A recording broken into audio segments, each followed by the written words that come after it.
Oh, I got a bit passionate there and touched the key. So this is part two of our whether or not we understand the love language of a racist and what we can do about it. So this is Blackbright broadcasting out of the UK, and this is part two.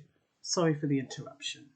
So we're talking about the love language and how we can change the love language so that it's more inclusive with regard to racists.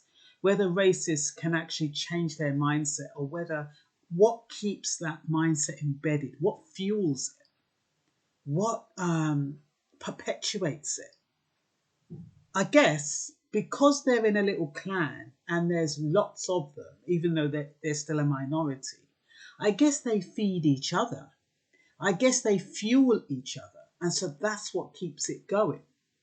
So regardless of what anybody else says outside, they will continue to fuel each other's negative, or just their thought patterns, how they believe, what they believe is right. Because in their mindset, they do believe what they believe is right. Because everybody, whether they do right or wrong, when they do wrong, they can justify in their hearts that they're doing right. Even if they kill someone, in their mindset, that person had a right to die. And that is, you're dealing with people who are not rational and who just believe that they are a superior race. And no matter what anybody says, that is the way it is. And that is how we want to keep it. We do not want to compete with black people who they consider are an inferior race. So we don't even want them around. We don't even want to have to contend with them. So that is their mindset. But if they were rational, let's think of a positive way to deal with the situation. If we had some racists that were rational, or we had some racists that weren't quite fully fledged racists yet, and they're kind of tilting on whether or not to be a fully fledged racist or whether or not they want to leave the clan. So we could conduct some healthier disagreements. So there'd be no expletives, no insults, no force, no violence. Each party would state their concerns in an honest way. They own up to what they do, that they dislike your race, and accept that their feelings may not change. They would not be resisting their racist behaviour, because what you resist persists. And they'll only be understanding where it comes from, accept it and move on. Because a lot of racists, I think part of them, because of the culture, it's forcing them kind of to resist a little bit, and they don't want to risk. People are saying that racism is wrong. And for racists, it's not wrong. They really believe what they believe is right. So if you've got a majority that are saying racists are wrong, they are going to hold on to it left, right and centre, because it's all they've got. They can't afford to let go of that racism because it will make them feel weak. It will make them feel less than. And that's what they're trying to avoid. So they've got to hold on racism because it gives them strength. They feel it gives them power. And they feel it gives them a right to do whatever they want in the name of racism. What a lot of little noises we have here. Anyway, is it possible to collaborate when one party fosters resentment and hatred and the other party is angry and frustrated? So you've got the racist who fosters resentment and hatred for black people or people of colour, and then you have people of colour who are angry and frustrated at racism, who just do not understand that there is nothing really to worry about. They're not out to get you. BAMEs, black people, they're not out to get you. They just want to live their lives. And the sooner you understand that, the better life will be. But for some reason, I think racists think that black people are out to get them. And it's not like that. If anything, it's the other way around. Racists are out to get black people or people of colour. But for what reason?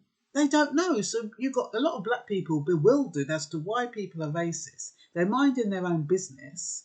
And yet you've got these racists running about who want to do harm. It doesn't make sense. Well, it doesn't make sense to black people anyway. So it'd be different if black people were going around and clobbering white people and being antagonistic, you know, being violent to what? It'd be different, but they're not. They're minding their own bloody business. And then you've got racist police, you've got racist people in positions of power exerting their racist tactics on innocent black people. Why? Because in the backs of their mind, in their warped minds, they feel under threat. People are minding their own business. They're walking, they're talking with their friends. Next thing you know, they're carted off. They don't know why. And it's something you cannot understand because it doesn't make sense. So, we need to be able to accept influence. How do you change a passion for resistance to a willingness to compromise? I don't have the answer. How do we build trust when fear is based on lack of information and miseducation? Trust is the foundation. How can racists trust black people who have been indoctrinated to believe they will overpower them? So you've got these racists who believe that black people are going to overpower them in some way. That's why they've got to get rid of them or jump on top of them or whatever it is they do. And then how can black people trust racists who have a history of injustice, persecution, racism and exploitation? They can't, because every time they see somebody who's racist, well, they don't even know they're racist until their actions tell them that they are. They're bewildered. So how can you build trust between the two? What would it take for a racist to understand that black people are not out there to overpower? And what would it take for racists to let go that fear and that hostility and that anger and that hatred? And the weird thing is, they tell you to get out.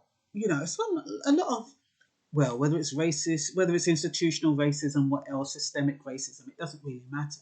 But they tell you to get out of their country, but they don't put anything in place to enable it.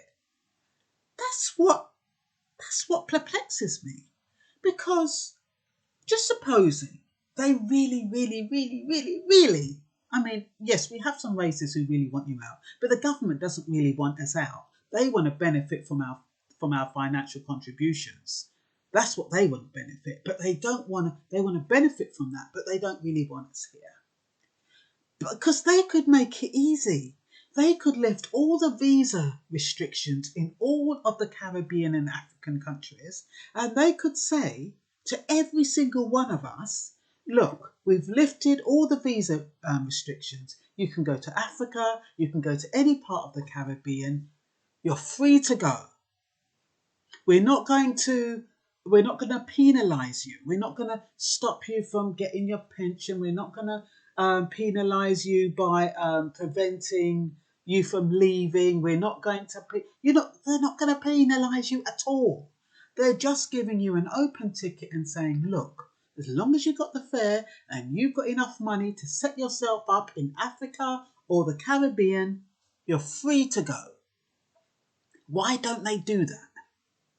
If they are hell-bent on getting us out, do you know how many people would chip? Do you know how many black people, black British people, black whatever their background is, do you know how many people would chip and go to Africa or the Caribbean in a heartbeat if there wasn't all these restrictions preventing them? So that's what I'm saying. They want to make it look like they don't want you here, but they want you here so they can torture you and to give you a hard time. They get a kick out of it. It's all a part of that mercenary mindset. We'll have them here and we'll toy with them. Like when they toy with a rat in a cage and, they torment it. That's what it's like. They don't want to let you go. They don't want you here, so they give you a hard time while you're here.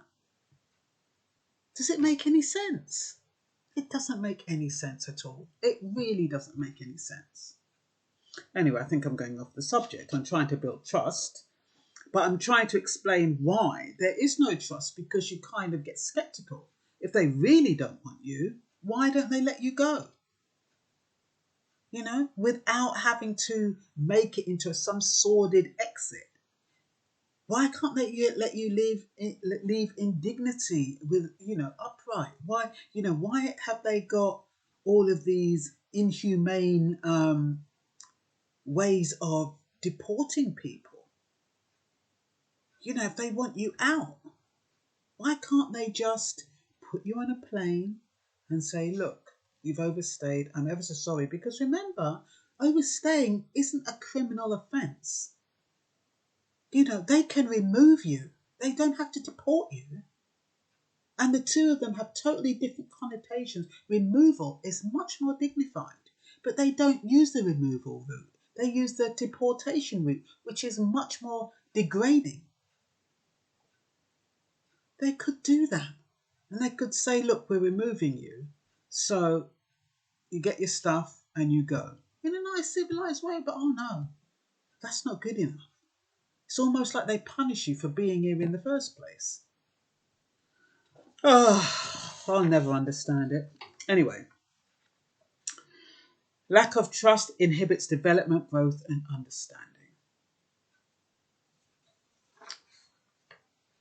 We need good, effective communication skills. We need people to listen, and we need people to speak. We need people to be able to talk honestly to each other without feeling intimidated, without feeling afraid, without feeling attacked. Sometimes the words that come out of your mouth are more they're more fearful or fearless than the action that the people are willing to take.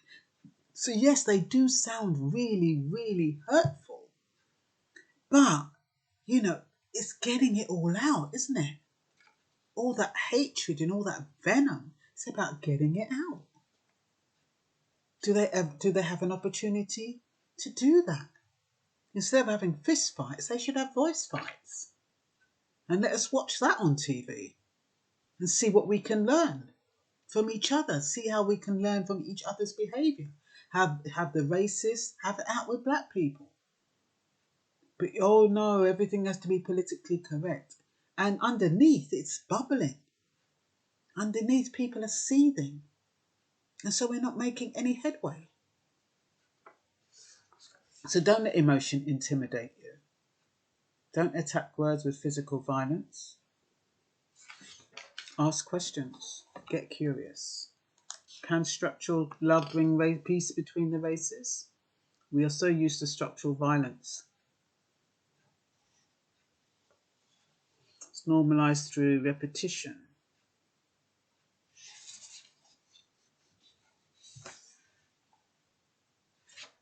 I've got better for that, haven't I? Yeah, I think I have. I think I printed this out twice, actually. I think that is where I've gone wrong. So, I think I can healthily say I have completed it. But this is my second video, isn't it? So I have gone over the board and I do look a bit, I think I need to get myself sorted. But yeah, I don't know how you'll feel about that. I hope you found it interesting. And that's all for now. Bye-bye.